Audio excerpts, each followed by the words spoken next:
All right, Chapter 3 The Primeval Chaos.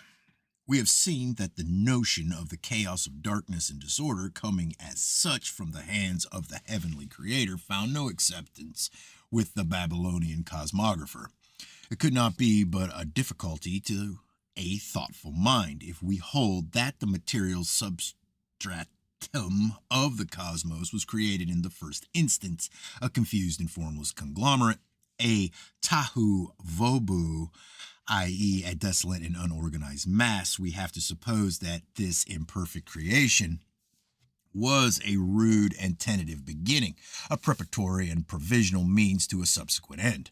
This seems so unlikely in itself and so little consonant with the divine way of working, for God is not the author of confusion, 1 Corinthians 14:33, that many have sought to escape from the difficulty by regarding the detailed account given in the first of Genesis as not that of the original creation, but rather that of the recreation or reconstruction of a material world already existent and already, for some explained reason, brought to confusion.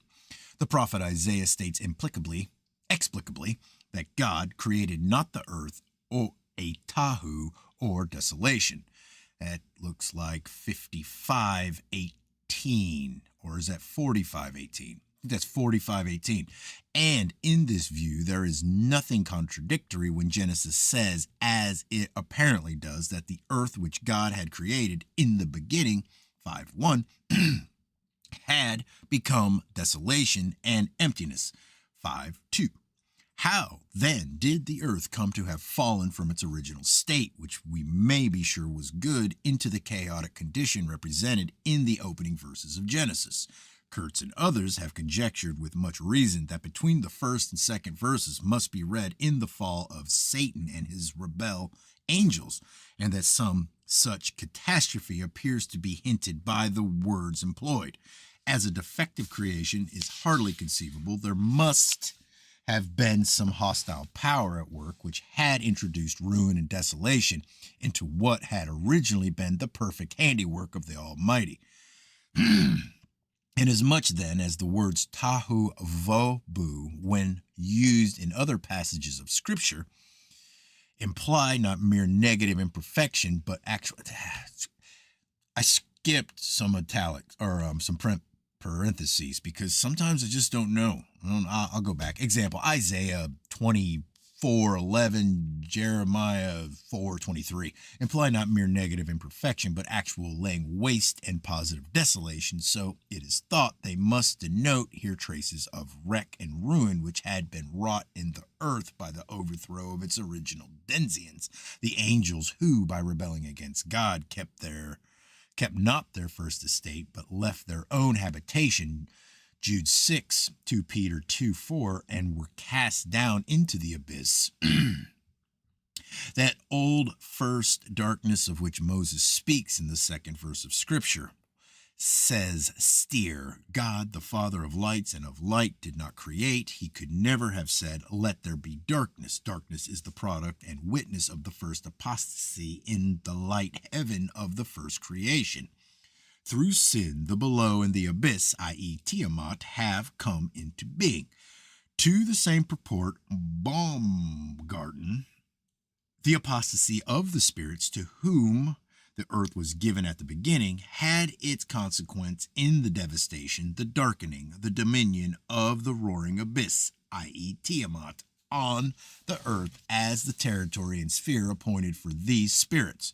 Accordingly, the Mosaic account of the 6 days' creation would really have to do with the reconstruction of the marred and disorganized earth, with the Creator reduced to order after the banishment of the fallen angels.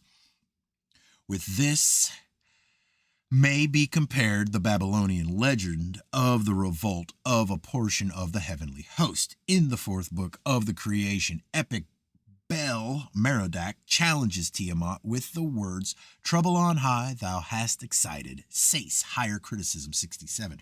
They also had arrived at the opinion held by many commentators that it was in order to restore the disturbed harmony of the universe and to fill up the gap left by the defection of the rebel angels that mankind were created. a better race to bring into their vacant room. One of the creation tablets says that Merodach, the creator, caused the yoke to be laid on the gods, angels who were his enemies, and on account of their sin created mankind, or as M. Operate translates it, to form a counterpoise to them the God of life created mankind. The Revolt in Heaven tablet has been translated as follows. To those rebel angels, gods, he prohibited return. He stopped their service. He removed them unto the gods, who were his enemies. In their room he created mankind. The first who received life dwelt with him. He may give them strength never to neglect his word, according to the voice of the serpent whom his hands had made.